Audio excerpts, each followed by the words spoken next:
If you want Google to be your default search engine in Chrome, you're in the right place.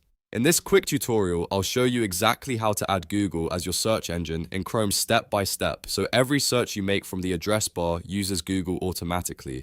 This is a simple setting, but it can make browsing a lot faster and a lot more familiar if you prefer Google search results. And before we get started, if this video helps you out, make sure to hit that like button and subscribe for more easy tech tutorials just like this.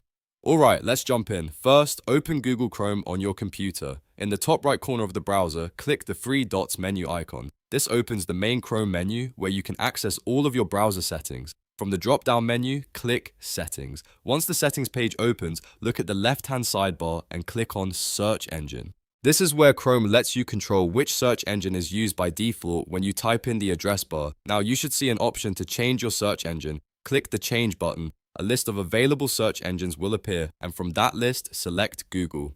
After selecting Google, click Set as Default, and that's it. Chrome will now use Google as your default search engine. From this point on, any search you type into the address bar will go through Google automatically. If you ever want to switch it again later, you can always come back to the same search engine settings and change it whenever you want. So that's how to add Google as your search engine in Chrome in just a few clicks. If this tutorial helped, please give it a like, subscribe to the channel, and turn on notifications so you don't miss the next helpful guide. Thanks for watching, and I'll see you in the next one.